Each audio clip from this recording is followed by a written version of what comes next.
nih waktu saat kita presscon? Nggak ada. Ya, jadi sekarang kriminalisasi ternyata bukan hanya terjadi kadang-kadang di oknum aparat di persidangan, tapi paling banyak sekarang kriminalisasi terjadi di luar pengadilan seperti ini.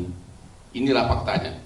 Jadi sekali lagi kesimpulannya adalah, satu, Raffi tidak pernah berkunjung ke Blu-ray. Kedua, bukan nggak pernah berkunjung di depan foto. Itu bukan berkunjung namanya. Oh iya kan, nggak pernah berkunjung. Kedua, Raffi berkunjung ke Awang Kitchen. Ya. Datanglah pegawainya Blu-ray, minta foto bersama dan ditarik kamu ke depan tokonya. Iya. Ya kan? Nah, itu kan bukan berkunjung namanya. Iya. Karena kebetulan Awang Kitchen sama Blu-ray bersebelahan. Nah, disitulah sebagaimana itulah enaknya selebriti kayak kami ini, ditawarin, mau nggak handphone saya kirim? Ya namanya kan, ya bagi kita berdua itu handphone segitu apa sih? Itu mah ya nggak mengatakan sombong kita kaya, memang bagi kalian aja handphone 17 juga itu tidak termasuk terlalu mahal, apalagi bagi kami. Tapi kok itu jadi isu nasional? Coba bayangin sakitnya negeri ini, apa yang terjadi di negeri ini, sakit jiwa kali ya banyakan orangnya.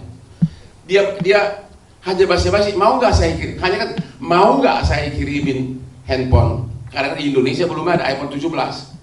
Ya, dia kan namanya Raffi kan, dia ini kan kayak penari apa kan?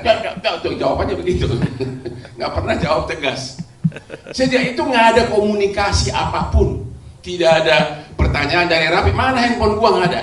Tiba-tiba Februari OTT Blu-ray di Lampung dan mulailah diperiksa semua. Ya mungkin ada chat dari pegawai di Indonesia mengatakan bakal ada pesanan dari Raffi, dia juga nggak tahu.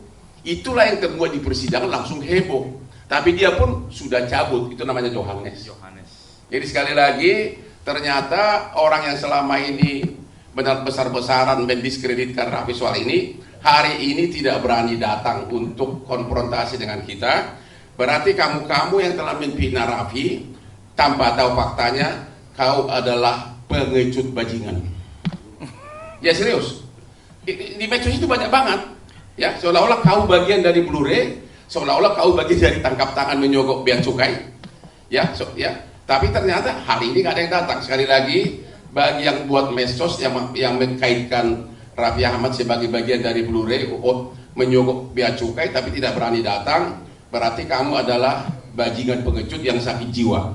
Itu aja kira-kira. Tapi juga Bang, saya ingin menambahkan sedikit.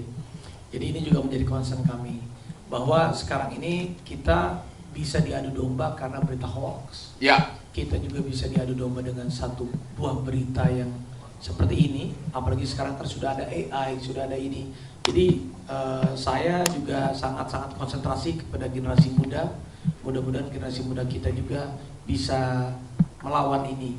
Jadi kita ini perang ini, kalau dulu pakai bambu runcing lah, tapi kan kali ini enggak. AI, cybercrime, yang namanya berita hoax menggunakan media sosial, buzzer, ini harus kita perangi.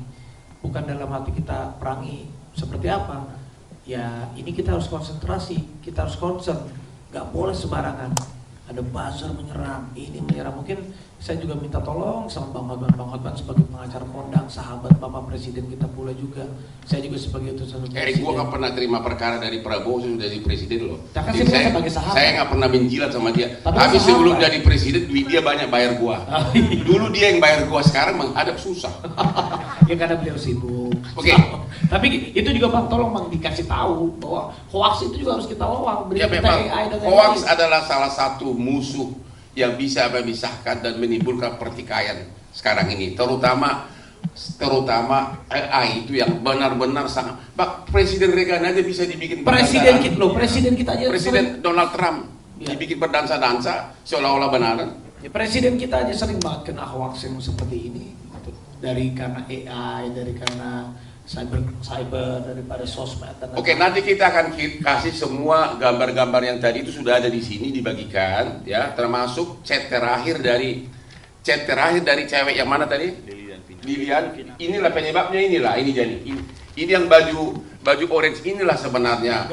Dialah yang menarik ke depan toko Blu-ray dari dekat Awang Kitchen, dan barusan dia tanggal berapa itu dia kirim WA ke si Pila tadi. Ya? Kemarin dia kirim WA mengatakan saya sudah di akun. Aduh saya merasa menyesal deh. Orang rapi dikasih gratis aja nggak mau. Itu kata ada itu nanti kita bagikan. Ya gratis aja nggak mau. Kenapa dibilang dia seolah-olah bagian dari illegal import mengelabui bea cukai? Itu ada. Itu baru pada emailnya itu. Iya. Ini Pak. Ada WA-nya mana WA-nya? Ya. Hah? Ini. Iya. Padahal kita. Ini WA. Sebentar nyo, tenang nyo. Oh, gading. Sudah ada WA-nya semua. Itu baru kemarin ya. Enggak. Oke, untuk itu kami silakan. Nih Gading mau bersaksi. Ini ada Gading Oh, ada mati. Gading. Oh, itu Gading. Nih mana? Gading, lu kan ada di situ, Ding. Nah, Ah, tuh. bener kan nih? Coba gimana, Ding? Ada pak nanti kita. Ajarin dong. Kita di Amerika bertugas. Iya. Kita lagi di Amerika bertugas, kita makan makanan Indonesia di Awang Kitchen di seberangnya. Ya, lalu udah kita ke sebelahnya nih. Itu oke, terus Begitu kita ke sebelahnya Indojaya, ada orang-orang dari sebelah memang minta foto. Minta foto, habis minta foto ya. Masa kita orang minta foto orang Indonesia, masa kita nggak kasih sih? Ya iyalah, kita basa-basi segala macam. Terus kita aja baru tahu namanya Blu-ray aja sekarang nih. Udah lupa namanya siapa waktu itu. Orangnya siapa nggak tahu. Namanya Blu-ray aja sampai rame baru tahu. Jadi begitu kita lihat lagi video pas kita di sana, oh iya namanya Blu-ray. Nah orang sana kan ada basa-basi lah, misalnya kayak orang Indonesia. Kalau kita masukin barang ke Indonesia, kalau misalnya mau masukin barang, bisa kayak kita, iya, yang kita begitu, iya. Tapi kan kita tindak lanjutin kita pesan apa enggak kan nggak jadi atau apa gimana? Kenapa jadi rame gitu loh? lu juga nggak ada yang minta nomor telepon dan lu nggak kasih nomor telepon, kita juga nggak ada kan? Namanya aja nggak tahu siapa. Blu-ray-nya aja tahunya sekarang nggak tahu namanya, yang kita tahu kan cuma Awang Kitchen doang. Ya, jadi begitu. Terima kasih. Oke. Iya, maksudnya ibaratnya kalau misalnya ya, bukannya sombong tapi misalnya kayak Raffi mau beli iPhone ngapain jauh-jauh ke Amerika, beli aja ke ambasador. Iya juga sih. Ya udah, Nyo. Terima kasih, Nyo. Sukses nih. Ya, sama-sama. Terima kasih. Pokoknya nggak boleh fitnah, nggak boleh fitnah. Lagi di mana nih? Masih di Prancis. Wih, Oh, iya. Oke. Sombong banget kau. Kalah gua mah. Oke.